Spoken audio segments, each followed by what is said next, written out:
We're in a position to make a great deal of money here, gentlemen. What would you do if you found out your death was being planned? He's seizing. All right, let's do him now. By someone you've never even met. A whole lot of people are dying. A lot of other people are making money off of it. You just don't wipe out a population the size of Madrid and wake up and play golf the next day. Watch me. See what the critics are calling heart-stopping, positively addictive. He's seizing. Let's do him now. It grabs a hold of you and won't let go. I have the death toll figures right here. This is the big dirt nap, man. An out-and-out killer. Dude, you watch way too many movies. This is not a movie. Tobacco. Over 10,000 Indiana deaths a year and counting. This man smokes Marlboro cigarettes. What kind of a man is he?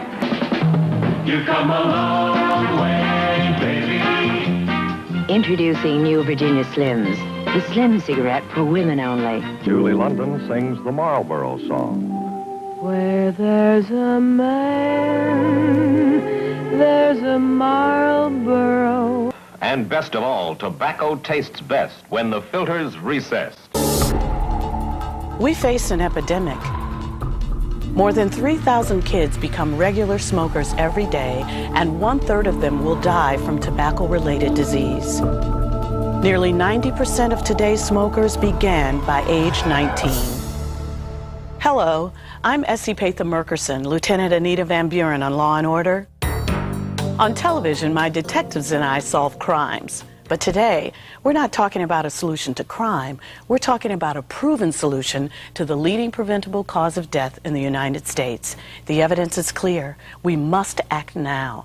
The tobacco industry spends more than $18 million each day on the world's greatest marketing machine, a machine that preys on teen rebelliousness and peer pressure to sell a deadly and addictive product. In other news, it seems like another good day to be in the cigarette business, with the stock prices of the big three tobacco manufacturers rising ever higher.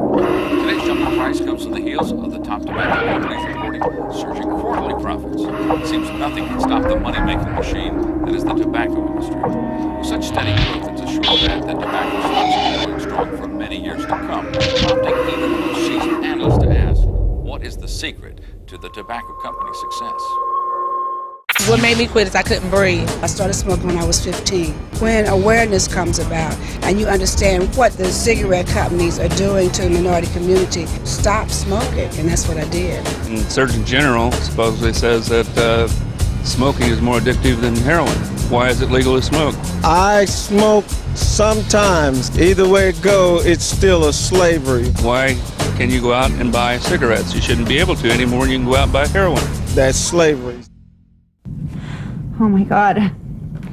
The fear of not breathing or not being able to breathe is worse than anything in the whole world. This is a healthy human lung.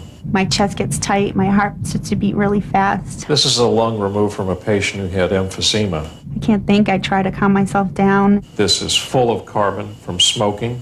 And I start to hyperventilate and I'm getting no air. There's nothing that's scarier.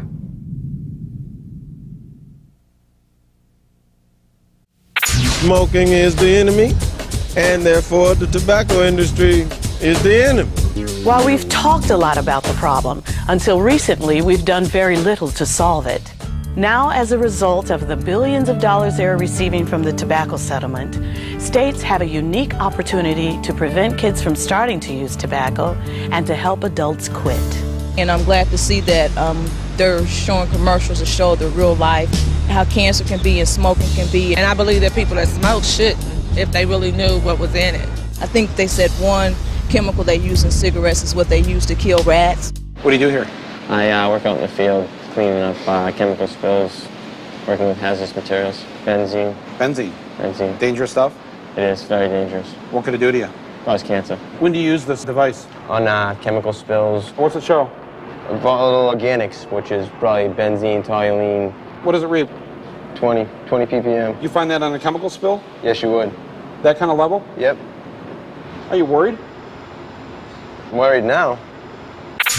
I think the fact that Indiana Black Expo took the step in and saying we're not going to accept any more tobacco money was a big statement. And we are very hopeful that other organizations and private companies will say, you know, there are other things out here that the African American community is looking after, and how can we support that? We have community-based partners, we have minority-based partners, and we have statewide partners, all committed to doing tobacco control activities in the state of Indiana. Our program is going to kick off 1st of August, and it's going to be the Commit to Quit program. And so we are hopeful that we will reach as many African Americans across the state and helping them to find different solutions and different ways to stop the smoking in our community. These programs are not just reducing smoking, they're saving money and saving lives. He would call me his little brown-eyed, bright-eyed baby. He even made up a song about it. You're my little brown-eyed, bright-eyed baby.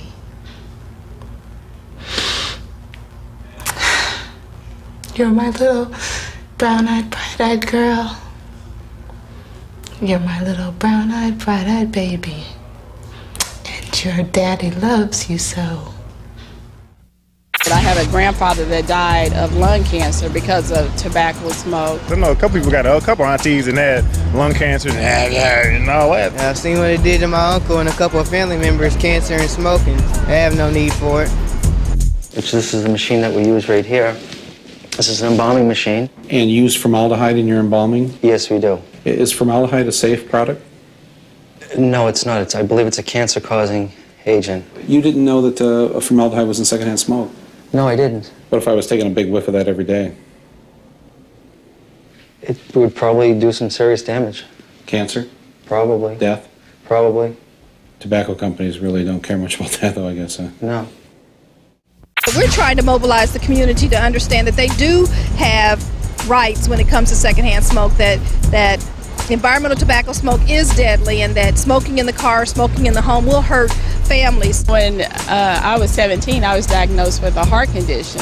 And the number one thing that triggered that is being around cigarette smoke. Workplaces, the public ought to be smoke-free, as far as I'm concerned. While they have the right to do that, they don't have a right to cause me secondhand cancer. I see people smoking in their cars with babies in the backseat, and the windows are rolled up, and those children don't have a choice. They're ingesting the unfiltered smoke. What right do they have? When I grow up, I want to cough all the time. I want to have stained teeth and smelly clothes. I want my very own tank of oxygen. I want to have a stroke, high blood pressure, cancer, heart disease. I don't want to live to see my grandchildren. Just hurting myself isn't enough. I want to hurt everyone around me too. I want to expose my kids to 4,000 deadly toxins and not give it a second thought. Yeah, I want to be a smoker.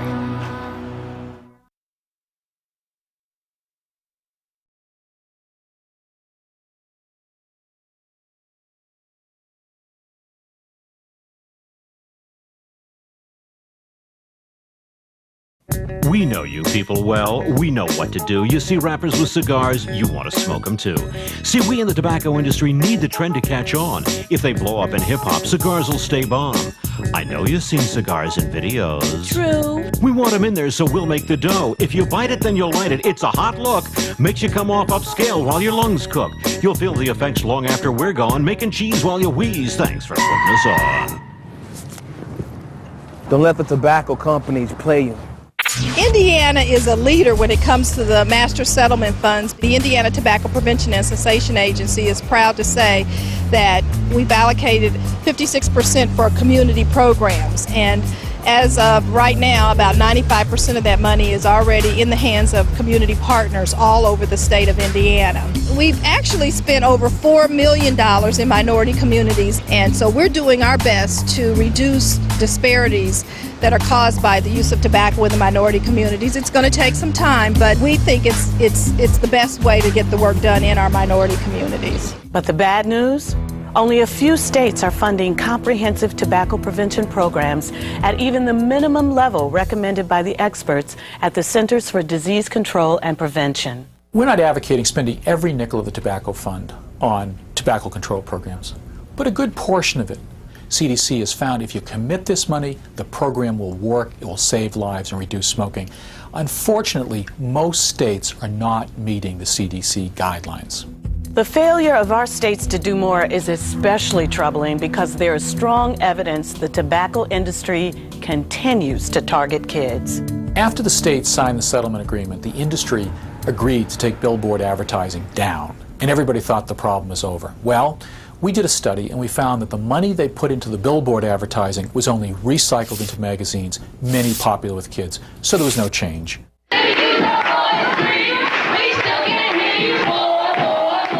The setting, a vacant warehouse near downtown Indianapolis. The feel, an underground movement, a movement energizing 300 teens from across Indiana for battle. Hey, I believe with all my heart and soul that if we get enough teens in Indiana, we can shut down these tobacco companies. But behind that youthful exuberance, there is a strategic plan, helping Indiana youth understand the tobacco industry's marketing efforts aimed at them. Today's teenager is tomorrow's potential regular customer. That pretty much says it all. Once you take that first puff of a cigarette, your life is already ended. It's already planned from then on. They have come to realize that the tobacco industry has been manipulating them. The tobacco industry is targeting these youth because that's the next generation of smokers. Right now, 32% of Indiana high school students admit they smoke regularly. 10% of Hoosier middle schoolers smoke. Indiana Tobacco Prevention and Cessation organizes these teen summits to encourage and empower teens to spread the anti-tobacco message in their own communities, in their own language, on their own terms. Like in Fort Wayne, we have students working against tobacco, which I founded. So I hope, they can start something up like that and getting more teens involved and interested in this movement. It's very, very critical that the youth embrace this and take this on as their movement and that they do it in the way that's going to be meaningful for them. We have a message for the tobacco industry. You don't give us a lot of credit. But we know what you're up to. You portray tobacco as independent and mature. So we'll think it's cool. But we know tobacco is a dangerous, addictive product that kills. Kills. We know how you see us. But we're smarter than that. And now, we're fighting back against big tobacco. We think you'll find it a lot harder to hit a moving target. There's no question that big tobacco has targeted ethnic groups, youth, and women. Being a part of the minority community, being an ex-smoker, I know how much of a toll tobacco has taken on me. It's a shame that the tobacco industry has gotten away with what they've gotten away with all these years.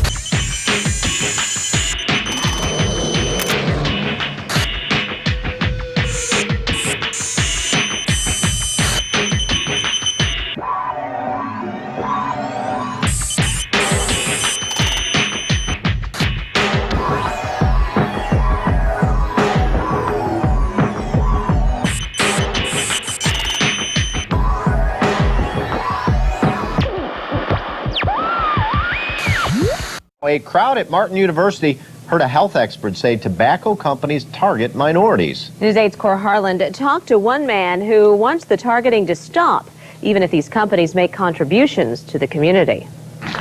People are dealing with a great deal of stress, issues of unemployment, issues of underemployment.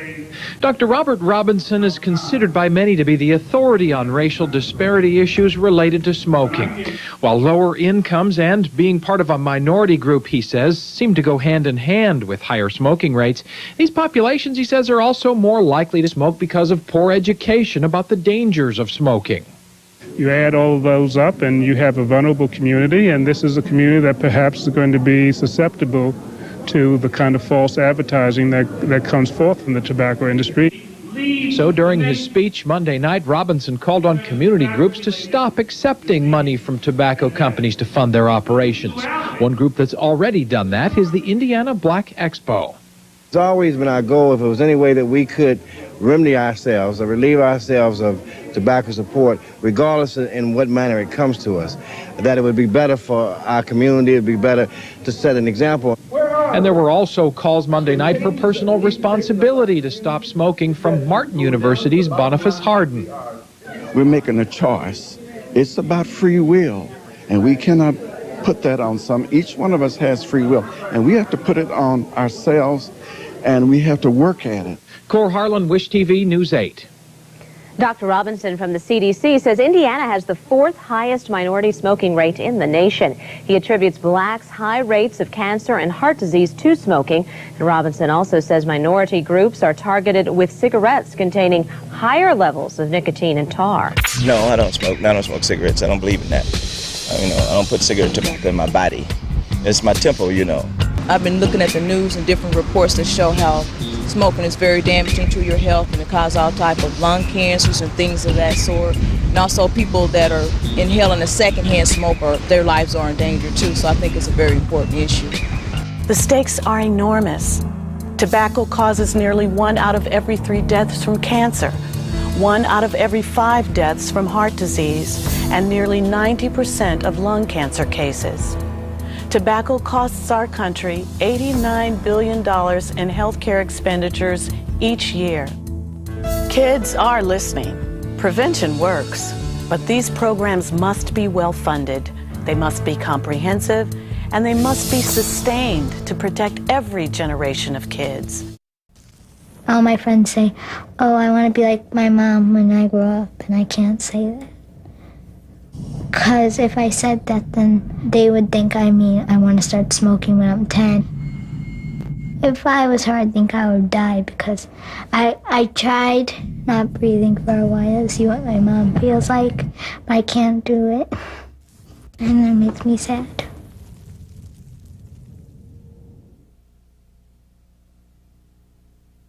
I had my first cigarette when I was 13.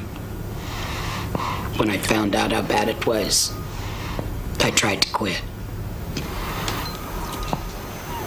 Believe me, I wish I could. You can take Salem out of the country, but you can't take the country out of Salem. You can take Salem out of the country, but you can't take the country out of Salem.